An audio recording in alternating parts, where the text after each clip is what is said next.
자, 복음이 무엇인가에 대해서 우리가 지난 시간에 쭉 살펴봤죠. 복음은 결국 하나님의 아들 예수 그리스도 우리 주에 대한 말씀이다 라는 말씀을 나눠봤습니다. 하나님의 아들이 사람의 아들이 되어야 됐고 다시 사람의 아들로 된 예수가 하나님의 아들로 다시 선포됨을 받는 그 과정을 통해서 우리에게 기쁜 소식이 전해진 것이다. 그게 바로 복음의 핵심이라고 지난번에 우리 같이 한번 살펴봤습니다. 그러면 왜 이런 일이 일어났어야 될까요? 첫 번째, 사람을 구원해야 됐기 때문입니다. 우리 같은 사람을 구원해야 됐기 때문에 하나님의 아들이 사람의 아들이 되어야 됐었고, 그 다음에 우리를 구원하기 때문에 구원은 같은 스피시를 구원할 수 없습니다. 같은 차원에 있는 존재가 같은 차원에 있는 존재들을 구원할 수 없습니다. 그렇기 때문에 우리의 구원의 부분에다 방점을 두면은 우리의 구원자는 하나님일 수밖에 없습니다. 그렇기 때문에 예수 그리스도는 사람이면서 완전한 사람이면서 완전한 하나님, 이러한 소위 기독론이라는 것이 여기 이 로마서 첫 번째 장에 잘 나와 있는 것입니다. 그래서 사도 바울은 그 부분에 대해서 우리 그런 얘기 많이 하죠. 사도 바울이 최초의 신학자다라고 얘기하듯이 이 예수의 본질이 무엇이고 그리스도의 본질이 무엇이고 하는 것에 대한 기본적인 어떤 신학적인 바탕을 깔아놓은 분이 바로 사도 바울입니다.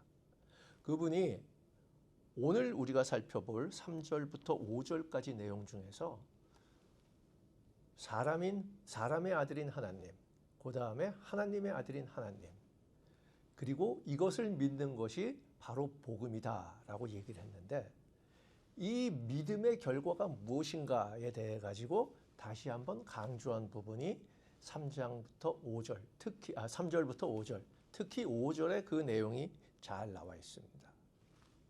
5절 다시 한번 같이 보겠습니다. 다시 한번 보면은 그로 말미암아 우리가 은혜와 사도의 직분을 받아 그의 이름을 위하여 모든 이방인 중에서 믿어 순종하게 하나니. 자, 이 내용을 우리가 일단 한번 문장 그대로 살펴보면 그로 말미암아 그가 누굽니까? 바로 사람의 아들이며 하나님의 아들이신 예수 그리스도입니다. 예수 그리스도로 말미암아 어떤 일이 일어났다는 것이죠. 예수 그리스도를 통해서 무슨 일이 일어났습니다. 무슨 일이 일어났습니까? 은혜를 받았습니다. 그리고 사도의 직분을 받았습니다. 이 두 가지가 예수님을 통해서 일어난 일입니다. 자, 여러분, 은혜 받으셨습니까? 제 경험에 의하면은 사실 예수 만나고 나서 제일 먼저 나타나는 증상 중에 하나가 은혜입니다. 예수 만나기 전까지는 모든 것이 납니다. 내가 열심히 해서, 내가 잘해서, 내가 재능이 풍부해서, 그래서 이런 일들이 일어났다. 아니면은 정반대로 내가 재주가 없어서, 내가 부모 잘못 만나서, 내가 운이 없어서, 그래서 내가 이 모양 이 꼴이다. 이게 예수 안 믿는 사람들, 예수 만나지 못한 사람들의 기본적인 특성입니다. 모든 것이 나를 칭찬을 해도 나 중심이요. 내가 잘못됐다라고 나를 비난을 해도 나 중심입니다. 모든 것의 중심에 나가 있습니다. 나가 있다라는 것은 바로 예수를 아직 만나지 못했다는 증거입니다. 예수 만난 사람들은 어떨까요? 모든 것이 예수님 덕분이다. 예수님의 은혜이다 라는 겁니다. 우리 한번 예를 들어볼까요? 여기 공부하는 학생들도 있습니다. 여기 다른 직장 다니는 사람들도 있을 수 있습니다. 자, 예수 만난 사람들은요 이렇게 얘기합니다. 내가 예수님을 만났으니, 예수님의 은혜를 받았으니, 예수님의, 나중에 나오는 얘기지만 예수님의 이름을 위하여 공부 열심히 해야지. 그래서 공부 열심히 했습니다. 그래서 좋은 결과가 나왔습니다. 그러면은 예수님의 은혜다라고 얘기를 하는 겁니다. 예수를 만나지 못한 사람은 어떻게 한다고요? 내가 공부를 열심히 해야지. 공부를 열심히 하기 위해서는 누군가의 도움이 필요해. 그러니까 예수님을 붙잡고 한번 매달려 봐야지. 이게 예수 만나지 못한 사람들의 입장입니다. 뭐하고 똑같습니까? 마치 하나님을 만나지 못한, 제대로 된 하나님을 만나지 못한 이스라엘 민족들하고 똑같습니다. 하나님의 은혜로, 하나님의 이끄심으로 약속의 땅, 가나안 땅에 들어갔음에도 불구하고 그 하나님의 은혜에 감사하기보다는 이 약속의 땅, 가나안 땅에서 더 많은 소출을 얻기 위해서 바알 신전 앞에 제사 지내는 것과 동일한 겁니다. 내가 공부 더 잘하기 위해서, 아니면 사업하는 사람들 입장에서는 내가 돈을 더 많이 벌기 위해서, 내가 사업이 더 잘 되게 하기 위해서 예수님을 붙잡고 예수님께 기도하고, 그래서 잘 되면은 예수님께 고맙다고 얘기하고, 잘 안 되면은 아, 이거 예수 믿어도 소용없네 라고 이야기하는 것. 이것이 하나님을 아직 만나지 못한 사람들의 증상입니다. 하나님을 만난 사람들은 어떻다고요? 모든 것이 하나님의 은혜입니다. 우리 왜 찬송 중에 그런 것 있지 않습니까? 나의 나된 것은 바로 하나님의 은혜라. 그렇습니다. 이것 역시 사도 바울이 한 이야기입니다. 나의 나된 것은 내가 잘 되던, 내가 못 되던 이 모든 것이 하나님의 은혜다라고 스스로 고백할 수 있는 게 진정 하나님을 만난 사람의 은혜입니다. 그것이 바로 하나님의 은혜입니다. 여러분들 이 은혜 받으셨습니까? 받았죠. 받았으니까 여기 오셔가지고 이 주일날 귀한 시간에 하나님 말씀을 들으려고 하고 있습니다. 그러나 여러분 가만히 생각해 보면은요, 우리가 정말 하나님의 은혜를 믿고 거기에 따라서 하나님 말씀대로 순종할 수 있을까요? 오늘의 우리의 설교 제목이 믿음의 순종이라고 한 이야기가 바로 5절에 나오는 그 이야기 때문입니다. 사도 바울이 다시 한번 얘기하고 있는데 5절 제일 마지막 마지막 문장에 보면은 믿어 순종하게 하나니입니다. 여러분, 믿음의 종착역은 바로 순종입니다. 그런데 믿는다고 바로 순종할 수 있을까요? 못합니다.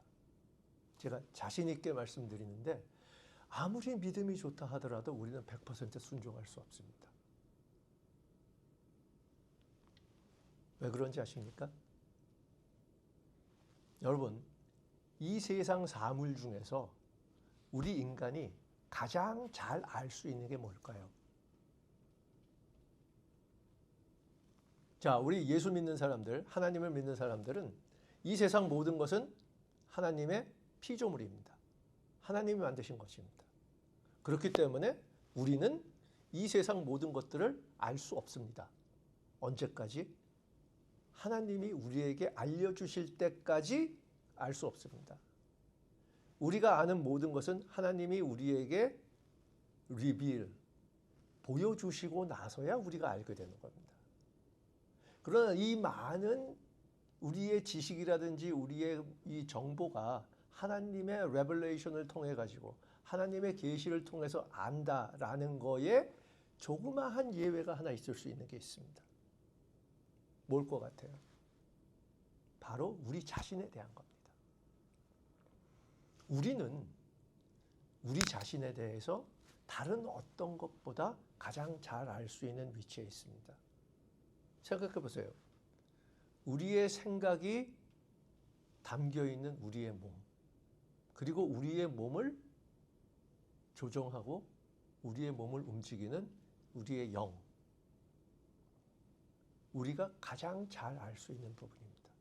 물론 우리의 몸이라든지 우리의 영, 우리가 다 알 수 있는 건 아닙니다. 우리보다 더 잘 아시는 분이 하나님이시죠.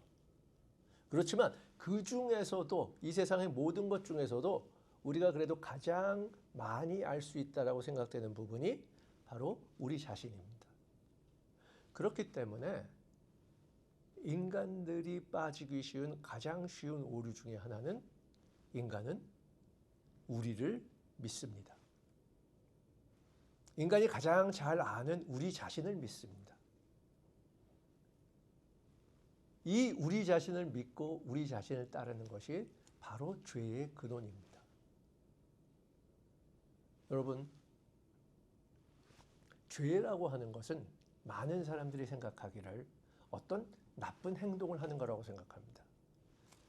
사람을 살인한다든지 아니면 간음을 한다든지 이러한 행동들을 해야지 죄라고 전부 다 생각합니다. 그러나 죄의 가장 기본적인 정의는 하라는 것을 하지 않는 겁니다. 하나님께서 우리에게 이렇게 해라 라고 명령을 내리셨는데 그 명령을 따르지 않는 것, 그것이 바로 죄입니다. 그렇기 때문에 아까 제가 말씀드린 것으로 돌아가서 우리가 우리 자신을 믿는 그 자체가 바로 죄의 기본입니다. 그래서 우리 보고 원죄가 있다라고 이야기를 하는 겁니다. 왜 원죄가 있어요? 인간이기 때문에 원죄가 있는 겁니다. 인간이 우리 자신을 안다고 생각을 하고 우리 자신을 믿는 순간 그것이 바로 하나님의 계명, 하나님이 우리에게 보내신 분을 믿어라, 믿고 따르라 라고 하는 그 계명을 어기게 되는 겁니다. 다시 말해서 하나님이 우리에게 준 가장 기본적인 명령, 하나님의 아들을 통해서 이 땅에 구원하기 위해서 하나님의 아들을 보내신 그 명령을 기본적으로 어기는 것이 바로 우리가 우리 자신을 믿게 되는 그러한 죄인 것입니다. 따라서 우리는 이 원죄가 있는 동안 믿음을 통한 완전한 순종은 100% 이룰 수 없습니다. 그렇기 때문에 그리스도인의 삶이 사실 쉽지 않습니다. 여러분, 우리는 머릿속으로는 우리는 이렇게 하면 안 돼. 우리는 이렇게 해야 돼. 우리가 가야 될 길은 이거야. 라는 걸 너무나 잘 알고 있습니다. 그러나 우리 마음 깊은 곳에는 알고는 있어. 하지만 안 돼. 라는 것들이 늘 일어나고 있습니다. 우리 용서하라 라는 말씀 많이 알고 있습니다. 용서 안 됩니다. 우리 죄를 범하지 말라라는 거 잘 알고 있습니다. 그러나 그럼에도 불구하고 우리는 그 생각이 나는 순간 또 죄를 범합니다. 그래서 결국 그리스도인들의 삶이라는 것은 고난의 연속입니다. 이 죄의 유혹에서 벗어나지 못하는 우리 자신의 모습을 끊임없이 죄로부터 다시 벗어나고 이것을 계속해 나가는 과정이 바로 그리스도인의 삶의 과정입니다.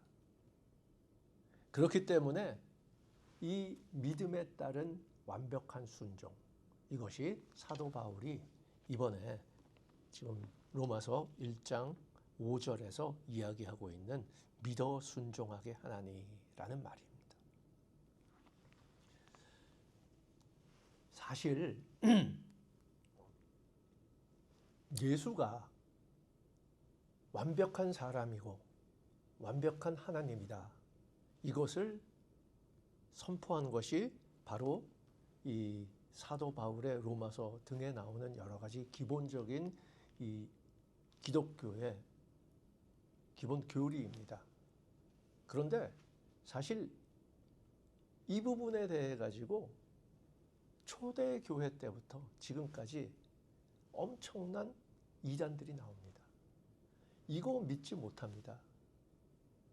그렇기 때문에 초대 교회사를 보면은 이 예수가 무엇이냐, 예수의 과연 정체가 무엇이냐에 대해 가지고 많은 이단들이 나왔습니다. 예수는 사람이 아니다 라고 하는 이단부터 시작해서 예수는 신이 아니다, 신보다 한 단계 떨어지는, 하나님보다 조금 한 단계 떨어지는 그런 존재다 라는 그러한 이단들도 있습니다. 이러한 이단들의 이야기들이 초대교회 때뿐만 아니고 지금까지도 쭉 이어져 내려오고 있습니다. 그만큼 예수를 믿는 것이 쉽지 않다는 것입니다. 그만큼 예수를 믿고 예수의 가르침에 그대로 쫓아간다라는 것이, 순종한다라는 것이 쉽지 않은 이야기입니다. 그래서 사도 바울이 이 지금 5절에서 강조하고 있는 내용들을 하나하나 살펴보도록 하겠습니다. 먼저 사도 바울이 하나님의 아들 예수 그리스도를 통해서 받은 첫 번째가 우리가 아까 말씀드린 것처럼 은혜라고 말씀드렸죠. 자, 내가 나된 것은 바로 하나님의 은혜다. 그 은혜를 예수 그리스도를 통해서 받았다. 이것이 바로 복음입니다. 이것이 바로 기쁜 소식입니다. 그리고 이 기쁜 소식을 전하는 사도의 직분, 이건 역시 예수 그리스도를 통해서 받았습니다. 우리는 현 시대를 살아가는 크리스찬으로서 우리의 직분은 마치 왕 같은 제사장입니다. 우리가 해야 될 것은 이러한 복음을 사도 바울 및을 포함한 우리의 많은 믿음의 선배들처럼 이것을 널리 펼치고 알리는 역할들입니다. 그 내용이 바로 그 다음에 나와 있는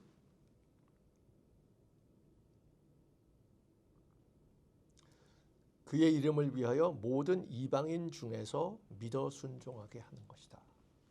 다시 말해서 이러한 복음 내용을 모든 이방인들에게, 여기서는 사실은 이방인이라고 번역이 되어 있지만 이 이방인이라는 번역보다는 다른 어떤 영어 성경 같은 걸 보면은요, 뭐라고 나와 있냐면은 영어 성경 ESV를 보면은요, 로마서 1장 5절 이렇게 되어 있습니다. Through whom we have received grace and apostleship to bring about the obedience of faith for the sake of his name among all the nations. 자, all the nations라고 되어 있죠.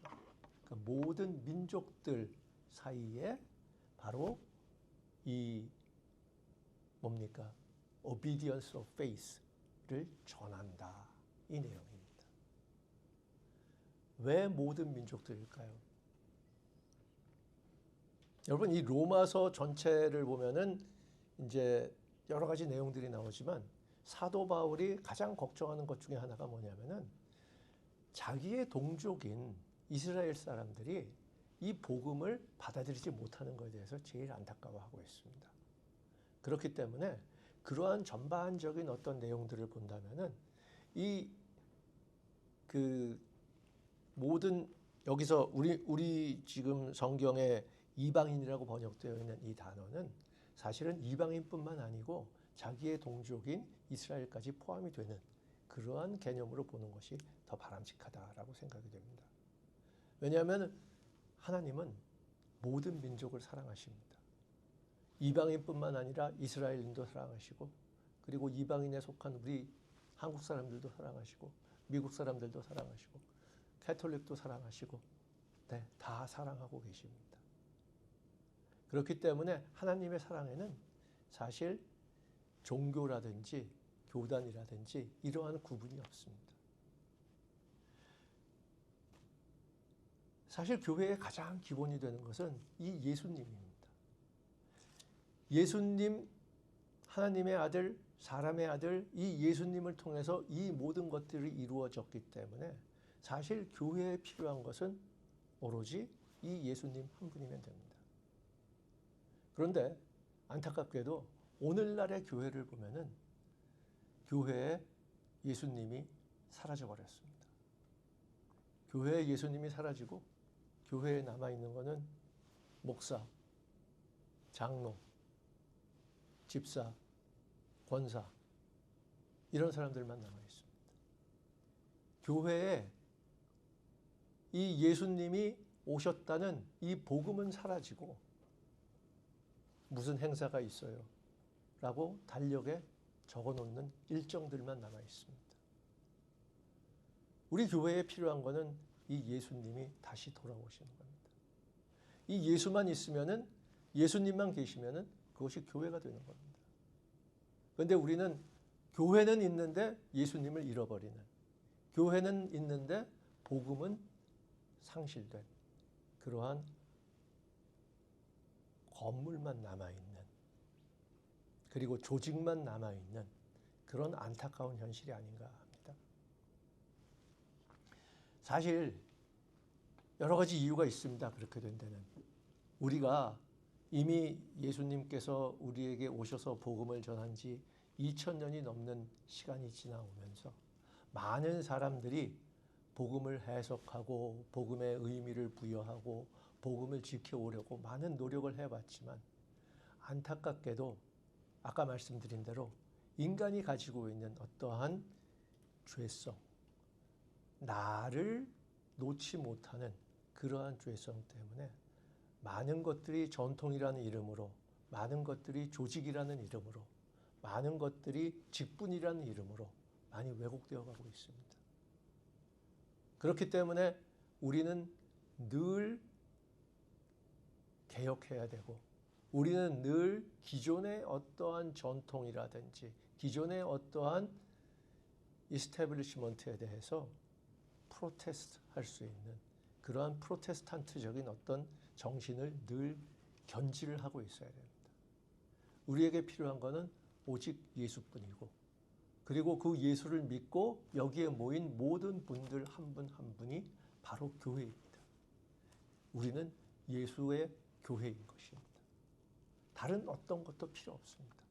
예수님만이 우리 교회의 모든 것이고 예수님만이 우리 교회의 머리이고 그 머리를 중심으로 우리가 손발이 되어 움직이는 그러한 유기체, 살아있는 어떤 공동체, 이것이 바로 교회입니다.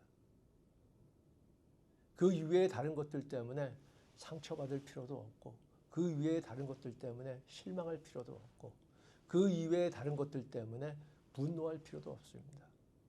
우리가 봐야 될 것은 오로지 예수 한 분, 그 예수님을 향해서 갈 수 있는 그러한 귀한 공동체가 되시기를 축원합니다.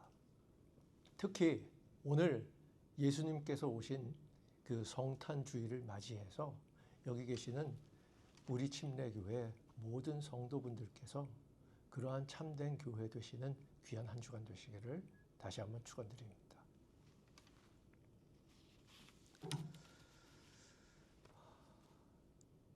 그 밖의 내용에 대해서는 우리가 지난 시간에 드린 말씀과 특별히 되는 것은 없고,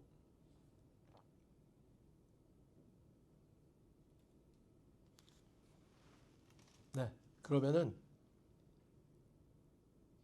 이것으로 그냥 마무리 짓도록 하겠습니다. 예. 오늘 우리가 살펴봤던 내용은 이렇게 정리할 수 있습니다.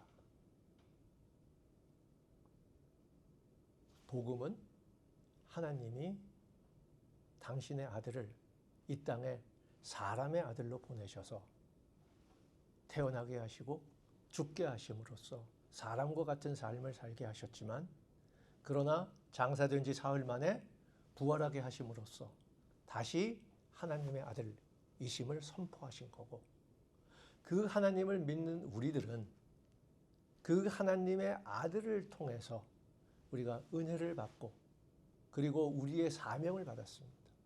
사도 직분을 받은 사람들도 있고 무슨 직분을 받은 사람들도 있고 학생 직분을 받은 사람들도 있고 그리고 교역자의 직분을 받은 사람들도 있고 그리고 교회로 불려 나온 많은 사람들이 있습니다. 이 받은 직분을 통해서 우리가 해야 될 것은 순종입니다. 순종하기 위해서는 하나님의 말씀을 알아야 됩니다. 하나님의 뜻을 알아야 됩니다. 그래서 기도와 성경을 통해서 하나님의 말씀과 뜻을 알아가는 그러한 순종의 삶을 살아가시기를 축원합니다. 아울러 이 모든 것을 하는 것은 하나도 우리를 위해서 하는 것이 없습니다. 무엇을 위해서요? 우리의 주인이신 예수 그리스도, 구세주 예수 그리스도의 이름을 위해서 하는 것이고 우리가 함으로써 얻는 모든 영광, 그 역시 예수 그리스도께 영광 돌릴 수 있는 그러한 귀한 삶이 되시기를 축원합니다.